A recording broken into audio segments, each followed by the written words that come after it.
السلام علیکم ورحمۃ اللہ وبرکاتہ۔ اعوذ باللہ السمیع العلیم من الشیطان الرجیم من ہمزہ ونفخہ ونفثہ۔ بسم اللہ الرحمن الرحیم۔ یا زکریا انا نبشرک بغلام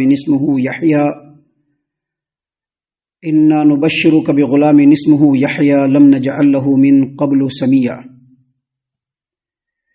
اللہ تبارک و تعالیٰ نے فرمایا کہ اے زکریا،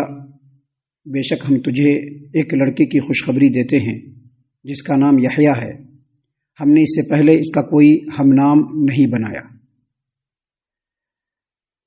سامعین کرام، سورہ مریم سورہ نمبر 18 اور اسی صورت سے ابھی آپ کے سامنے آیت نمبر 7 تلاوت کی گئی۔ بفضل اللہ، بعون اللہ، بتوفیق اللہ، آیت کریمہ کا ترجمہ بھی آپ تمام کی خدمت میں پیش کیا گیا۔ سامعین اکرام، کل کے درس کو یاد کیجئے، جب ہم نے سورہ مریم کا آغاز کیا تو حروف مقطعات کے بعد اللہ تبارک و تعالیٰ نے سیدنا زکریا علیہ السلام کے اوپر جو مہربانی فرمائی اس کا ذکر فرمایا،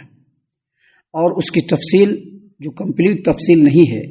اس کو بیان کرتے ہوئے، کیونکہ قرآن کریم کا یہ اسلوب ہے کہ قرآن کریم ایک ہی واقعے کو قرآن کریم کے مختلف جگہوں پر اللہ تبارک و تعالیٰ نے بیان فرمایا ہے۔ کہیں پر اس واقعے کو پوری تفصیل کے ساتھ بیان کیا، کہیں پر اسی واقعے کو بہت ہی مختصر بیان کیا، کہیں پر واقعے کا ایک پہلو بیان کیا اور کہیں پر واقعے کا دوسرا پہلو بیان کیا۔ تو یہ جو آیت کریمہ ہے، آیت نمبر 7، اس سے پہلے جو چند آیتیں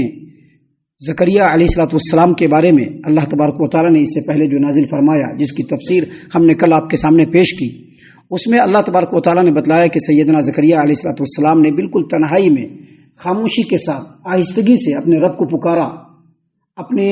جو درد ہے اس کو بیان کیا کہ اللہ تبارک و تعالیٰ، میں بوڑھا اور کمزور ہو چکا ہوں، میری بیوی بھی بانجھ ہو چکی ہے، اور میرے خاندان اور کنبے قبیلے کے بارے میں مجھ کو ڈر ہے اور خوف ہے کہ کہیں وہ راہ راست کو چھوڑ کر، صراط مستقیم کو چھوڑ کر دوسری طرف بھاگ نہ جائے۔ لہٰذا اے میرے رب، اپنی جانب سے خصوصیت کے ساتھ مجھ کو ایک ایسا اولاد عطا فرما جو میرا بھی وارث و نبوت میں، علم میں، اور مجھ سے پہلے جو میرے خاندان کے جو انبیاء گزرے ہیں آل یعقوب میں سے، ان کا بھی وارث ہو۔ سامعین کرام، یہاں پر اللہ تبارک و تعالیٰ نے اس کے بعد بیان فرمایا کہ یا زکریا انا نبشرک بغلام اسمہ یحییٰ، اے زکریا، بے شک ہم تجھے ایک لڑکے کی خوشخبری دیتے ہیں جس کا نام یحییٰ ہے۔ یہاں پر اس سے پتہ چلتا ہے کہ کچھ باتیں محذوف ہے جو یہاں پر بیان نہیں ہوا ہے۔ باتیں محذوف کیا ہے؟ باتیں محذوف یہ ہے کہ اللہ تبارک و تعالیٰ کے سامنے جب سیدنا زکریا علیہ السلام نے دعا فرمائی تو اللہ تبارک و تعالیٰ نے ان کی دعا کو پہلے قبول فرمایا، اور قبول فرما کر کے پھر اللہ تبارک و تعالیٰ نے بشارت اور خوشخبری فرشتوں کے ذریعے سے دلوائی، جس کا ذکر اللہ تبارک و تعالیٰ نے قرآن کریم سورہ آل عمران آیت نمبر 38 اور 39 میں بیان فرمایا ہے۔ حالانکہ یہ جو آیت نمبر 38 ہے اور 39 ہے سورہ آل عمران کی، اس سے پہلے کی آیتوں میں اللہ تبارک و تعالیٰ نے اس دعا کے کرنے کی پوری تفصیل بیان کی ہے۔ آپ سورہ آل عمران الٹیے، وہاں پر آیت نمبر 36 دیکھیے، 37 دیکھیے، 38 دیکھیے، 39 دیکھیے، تو آپ کو پتہ چلے گا کہ سیدہ مریم کو ان کی والدہ نے، جب وہ پیٹ میں ہی تھی، جب وہ حمل سے ہی تھی، سیدہ مریم کی والدہ جب حمل سے تھی اور سیدہ مریم جب پیٹ میں تھی، تو اسی وقت ان کی والدہ نے یہ نظر مان لیا تھا کہ میرے پیٹ سے جو بچہ ہوگا وہ بیت المقدس کی خدمت کے لیے مامور رہے گا، اس کو ہم اپنے گھر میں نہیں رکھیں گے، اس کو بیت المقدس کے لیے مامور کر دیں گے، خدمت کے لیے مامور کر دیں گے۔ یہ نظر مان لیا ان کی والدہ نے۔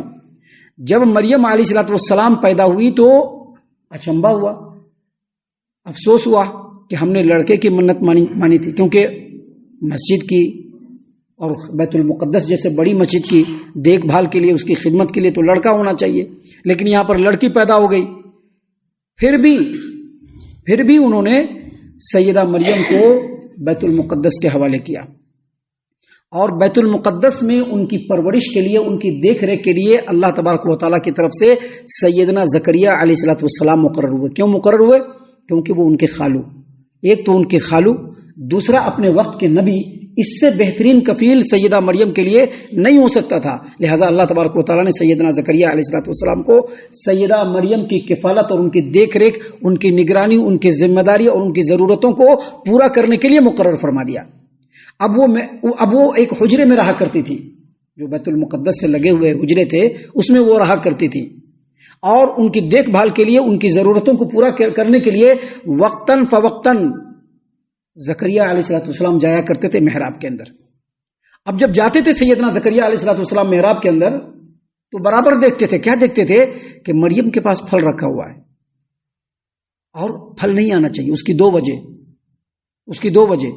ایک وجہ یہ کہ سیدنا زکریا کے علاوہ کوئی بھی اس کمرے میں نہیں جاتا تھا، اور دوسرا پھل جو دکھتا تھا وہ بے موسم۔ اب سردی کے موسم میں گرمی والا پھل اور گرمی کے موسم میں سردی والا پھل، تو فوراً سیدنا زکریا نے پوچھا کہ یہ پھل کہاں سے آتا ہے مریم؟ یا مریم انا لکی ھذا، یہ پھل کہاں سے آتا ہے؟ تو مریم علیہ السلام نے کہا کہ یہ اللہ تبارک و تعالیٰ کی طرف سے آتا ہے۔ یہ اصل میں ان کی کرامت، یہاں پر کرامت کے تعلق سے ایک بات اور سمجھ لیجئے کہ سیدہ مریم اللہ تبارک و تعالیٰ کی بڑی ہی مقرب اور بہت ہی برگزیدہ بندی گزری ہیں۔ ابھی بہت سارے اولیاء کا نام لیا جاتا ہے دنیا میں، ان کے بزرگیت کے اوپر کوئی دلیل نہیں، دلیل ہے کیا؟ لیکن سیدہ مریم اللہ تبارک و تعالیٰ کی مقرب بندی تھی اور ہیں، اس کی دلیل اللہ تبارک و تعالیٰ نے قرآن کریم میں خود نازل فرمایا۔ تو جب کوئی اللہ تبارک و تعالیٰ کا مقرب بندہ ہو اور اگر وہ نبی ہو، اور اس طرح کی بات جیسے کہ دیکھا کہ گرمی کے موسم میں سردی والا پھل، یہ تو ہو نہیں سکتا، یہ تو عادت کے خلاف بات ہے، اور سردی کے موسم میں گرمی والا پھل، یہ تو بالکل عادت کے خلاف بات ہے، اور بالکل تازہ، یہ بھی نہیں کہ باسی ہے بہت دنوں کا ہے کولڈ اسٹور میں رکھا ہوا ہے، نہیں، بالکل تازہ پھل۔ تو اگر کسی نبی کی طرف سے اس طرح کی بات ہو تو اس کو معجزہ کہا جاتا ہے، اور کسی ولی اور نیک بندے کی طرف سے یہ چیز سرزد ہو تو اس کو کیا کہا جاتا ہے؟ کرامت۔ لیکن یہاں پر یاد رکھیے کہ کرامت اگر کسی ولی سے سرزد ہوتا ہے، کرامت اگر کسی ولی سے سرزد ہو تو وہ کرامت یہ ضرور درشاتا ہے، اس بات کو ضرور ثابت کرتا ہے کہ جو بندہ ہے اللہ کا قریبی ہے، لیکن اس سے یہ ہرگز ثابت نہیں ہوتا ہے کہ یہ جو کرامت صادر ہوا ہے تو یہ اللہ تبارک و تعالیٰ کے کائنات میں بھی اختیار رکھتے ہیں، ایسا کچھ نہیں ہے، بلکہ جو بھی کرامت ہوتا ہے یا جو بھی معجزہ رونما ہوتا ہے وہ رب العالمین کے حکم سے ہی ہوتا ہے، کسی بندے کا اس میں کوئی عمل دخل نہیں ہوتا ہے۔ تو سیدہ مریم کے پاس جب سیدنا زکریا جاتے علیہ السلام تو دیکھتے کہ ایسا پھل ہے جو بالکل بے موسم ہے اور تر و تازہ ہے، تو انہوں نے پوچھا کہ کہاں سے آتا ہے؟ کہا ہوا من عند اللہ، میرے رب کی طرف سے آ رہا ہے۔ تو سیدنا زکریا کے دل میں خیال پیدا ہوا کہ جو رب بے موسم پھل دے سکتا ہے وہ رب مجھ جیسے بوڑھے کو اور میری جیسی بیوی کی جو میری بیوی جیسی بانجھ عورت ہے، کیا اس کو اللہ تبارک و تعالیٰ اولاد نہیں دے سکتا ہے؟ تو فوراً رب العالمین کے بارگاہ میں دعا کیا، خاموشی سے پکارا پورے گریہ زاری کے ساتھ کہ اللہ تبارک و تعالیٰ اپنی جناب سے تو مجھ کو اولاد عطا فرما۔ اللہ تبارک و تعالیٰ نے اسی بات کو یہاں پر بیان فرمایا سورہ آل عمران آیت نمبر 38-39 کہ جب سیدنا زکریا نے دیکھا سیدہ مریم کے پاس کہ بے موسم پھل آ رہا ہے، ہنالک دعا زکریا ربہ، تو اس وقت زکریا نے اپنے رب سے دعا کیا۔ کیا دعا کیا؟ قال، اللہ تبارک و تعالیٰ نے فرمایا کہ زکریا نے دعا کیا، رب هب لی من لدنک ذریۃ طیبہ، اے میرے رب تو اپنی جناب سے مجھ کو پاکیزہ اولاد عطا فرما، انک سمیع الدعاء، بے شک تو دعاؤں کو قبول کرنے والا ہے۔ اللہ تبارک و تعالیٰ نے پھر آگے فرمایا کہ فنادت الملائکۃ وہو قائم یصلی فی المحراب، جب اس وقت دعا کیا تو اللہ تبارک و تعالیٰ نے ان کی دعا کو قبول کیا، اور جب وہ اپنی عبادت گاہ میں عبادت کر رہے تھے تو فرشتوں نے پکارا اور کہا ان اللہ یبشرک بیحییٰ، اللہ تبارک و تعالیٰ تم کو یحییٰ کی بشارت دیتا ہے، ایسے لڑکے کی بشارت دیتا ہے جس کا نام یحییٰ ہوگا، مصدقا بکلمۃ من اللہ، جو اللہ تبارک و تعالیٰ کی فیض یعنی سیدنا عیسیٰ علیہ السلام کی تصدیق کرے گا، وسیدن اور سردار ہوگا، وحسورن اور پاک دامن ہوگا، اپنے آپ پر صبر و ضبط کرنے والا ہوگا، ونبی من الصالحین، اور نبی بھی ہوگا اور نیکوکار لوگوں میں سے بھی ہوگا۔ اللہ تبارک و تعالیٰ نے اسی بات کو دیکھیں، اتنی تفصیل ہے لیکن یہاں پر ساری تفصیل کو حذف کر کے اللہ تبارک و تعالیٰ نے بیان فرمایا کہ یا زکریا، اے زکریا، انا نبشرک بغلام اسمہ یحییٰ، اللہ تبارک و تعالیٰ نے فرشتوں کو حکم دیا، فرشتوں نے پکارا کہ یا زکریا، اے زکریا، اللہ نے کہا ہے کہ انا نبشرک بغلام اسمہ یحییٰ، اللہ تبارک و تعالیٰ تم کو ایک ایسے لڑکے کی بشارت دیتا ہے جس کا نام یحییٰ ہوگا، اس سے کیا پتہ چلتا ہے؟ اس سے یہ پتہ چلتا ہے کہ یحییٰ علیہ السلام کا نام ان کے ماں باپ نے نہیں رکھا، اللہ تبارک و تعالیٰ نے خود رکھا اور ڈائریکٹ رکھا۔ یحییٰ یہ دعائیہ نام ہے، اس کا مطلب ہوتا ہے کہ اللہ اس کو زندہ رکھے۔ اور سیدنا یحییٰ علیہ السلام کی جو زندگی ہے اور ان کی زندگی کے جو صبر ہے، ضبط ہے، وہ قابل مثال ہے۔ اس لیے اللہ تبارک و تعالیٰ نے آگے فرمایا لم نجعل له من قبل سمیا، اور ہم نے یحییٰ کی طرح سے نام والا ان سے پہلے کسی کو پیدا نہیں کیا۔ ان کے بعد دیکھیے بے شمار نام آپ کو ملیں گے،